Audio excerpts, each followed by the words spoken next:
What does it take to transform an 82,000-seat NFL stadium into a world-class venue for the biggest sporting event on Earth? As the FIFA World Cup 2026 approaches, America is undertaking a massive billion-dollar stadium transformation unlike anything seen before. From expanding playing surfaces and redesigning seating layouts, to installing cutting-edge technology and upgrading fan experiences, these iconic NFL venues are being completely reimagined for the world's most-watched football tournament. But how do you convert a stadium built for American football into one that meets FIFA's strict international standards? What engineering challenges stand in the way, and how much will these upgrades cost? In today's episode of Datascope, we're taking you behind the scenes of one of the most ambitious sports infrastructure projects in modern history. Stay with us as we explore the incredible transformation preparing America for FIFA World Cup 2026. Let's get started. I began constructing the $1.6 billion mega project in 2007, completing it nearly 3 years later as the shared home stadium for the New York Giants and Jets. However, the design later created a significant issue when MetLife was chosen to host the 2026 FIFA World Cup final. American football requires a field that is around 110 meters long and 49 meters wide, which influenced the stadium's layout. To maximize capacity and create an intense atmosphere for NFL games, the concrete seating bowl was built very close to the field. FIFA's requirements for a soccer field of up to 68 meters wide, along with extra safety zones, meant that the World Cup could not fit within MetLife Stadium's original design. To prepare for the 2026 World Cup, engineers undertook a significant reconstruction of MetLife Stadium, which was originally designed with artificial turf for NFL use. FIFA required the playing surface to be natural grass, leading to the complete removal of the existing turf and the installation of a high-quality grass system. However, the stadium's design posed challenges for sustaining a living ecosystem, as it was built on concrete and drainage systems tailored for football.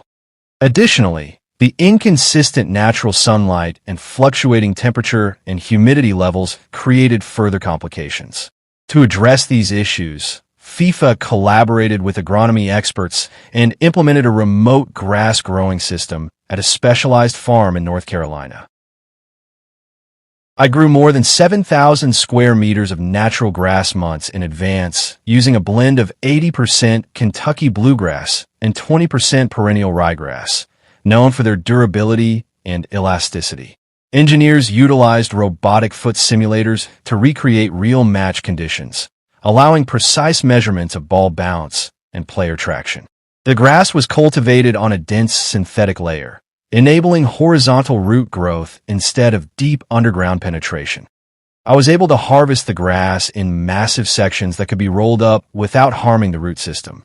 Just weeks before the final, I transported the grass over 1,000 kilometers to New Jersey using 14 refrigerated trucks. Inside the trailers, I maintained temperatures at around 4 degrees Celsius to keep the grass in a temporary dormant state during transit.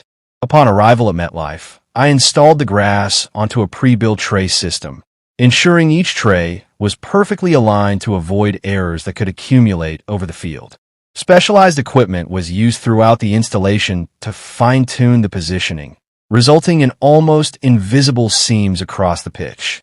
After installation, I initiated a constant maintenance cycle with LED grow lights and industrial ventilation systems to sustain optimal growing conditions for the grass. Daily monitoring of moisture, temperature, and precise cutting of the grass ensured compliance with FIFA standards. But I faced a significant challenge as the stadium's geometry lacked sufficient space for a World Cup soccer field beneath the surface. To address the issue, engineers undertook a significant structural operation involving the removal of 1,740 seats and concrete sections at the stadium corners. FIFA mandates a soccer field width of at least 68 meters, which necessitated additional safety zones around the field. The main challenge arose from the large precast concrete seating sections at the stadium corners that encroached on the sidelines. The solution required the permanent removal of these seats and the demolition of the underlying concrete structure. Engineers from Skanska initiated the project with a comprehensive 3D laser scanning operation to create an accurate digital replica of the stadium structure. Utilized specialized diamond wire saw systems to cut through reinforced concrete and steel with high precision during the renovation of MetLife Stadium. Each seating section was temporarily supported and lifted out by heavy cranes positioned directly on the field to allow for ongoing NFL games and events. As the 1,740 seats and massive concrete corner sections were removed, the geometry of the stadium changed for the first time since its construction. Instead of rebuilding the corners with permanent structures, I installed a modular steel frame seating system that could adapt to different events. In NFL mode, the seating sections are close to the field, while in World Cup mode, I can retract them to meet FIFA standards. Beneath the seating area, I installed a robust steel rail system with hydraulic locking mechanisms to secure the structure when in position. This system needed to be strong enough to support thousands of spectators while allowing the seating modules to slide smoothly and align with the stadium's original structure. The seating modules were prefabricated off-site and transported to MetLife overnight using heavy-duty trucks. Giant cranes lifted each section into place, ensuring precise alignment with the rail systems and locking points. Consequently, I transformed MetLife into a flexible venue, capable of serving as an NFL fortress or a FIFA standard World Cup stadium. As the renovation work inside MetLife Stadium neared completion, a larger phase began with preparations for the World Cup. The area around the stadium transformed into a temporary World Cup city, featuring media centers, fan festival zones, and extensive security measures.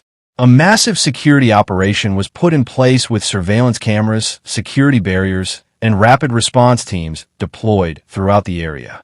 Roads surrounding MetLife were constantly reconfigured to control the movement of team buses and large crowds expected on match day. Additionally, the global broadcast infrastructure took shape with the installation of fiber optic cables and temporary data centers throughout the stadium complex. The camera system for the World Cup final required various positions to provide live coverage to over 1 billion viewers. Every aspect of the temporary city, including transportation hubs and fan zones, was constructed using modular systems that could be quickly assembled and dismantled. I wonder why FIFA chose MetLife Stadium for the 2026 World Cup final despite its challenges for soccer. The 2026 tournament will be the largest in history, featuring 48 national teams and 104 matches across 16 host cities. The choice reflects FIFA's intention to consider factors beyond just the availability of a soccer stadium. Searching for the operational center of a global broadcasting event, and MetLife Stadium checked almost every box perfectly. Located just outside New York City, it is in the financial, media, and tourism capital of the United States. Within a short distance are multiple international airports, extensive rail systems, and major highways, along with some of the largest broadcast infrastructure in the world. The stadium has previously hosted Super Bowl 48, which was one of the most logistically complex sporting events in the United States regarding security and transportation. Additionally, with a seating capacity of over 82,000 spectators, MetLife surpasses one of FIFA's key requirements for a World Cup final venue. For FIFA, the final requires a location that can accommodate massive crowds, journalists, and extensive logistics. MetLife Stadium may not seem ideal for soccer at first glance, but it turned out to be almost the perfect choice for hosting a World Cup final. To understand this, I look back to the early 2000s when the stadium was only a concept, as the old Giant Stadium was becoming outdated. New York City's bid to build a new stadium in Manhattan for the 2012 Olympics failed due to cost and public opposition. Ultimately, The new stadium was relocated to the Meadowlands complex in East Rutherford, New Jersey, where MetLife Stadium was built for around $1.6 billion. At the time of completion, it became the most expensive stadium ever built in the United States. From the very beginning, MetLife was designed as a true NFL stadium. From the seating geometry packed tightly against the field, to the extremely close distance between spectators and the sidelines, to the high-durability artificial turf system, everything was built specifically for American football, not soccer. And ironically, those exact design choices later created the need for the massive transformation project ahead of the 2026 FIFA World Cup. Were transported for this transformation, along with the removal of In the summer of 2026, over 1 billion people will watch the FIFA World Cup final at MetLife Stadium. But behind those 90 minutes of football lies a transformation that took years. A stadium originally built for NFL had to change almost every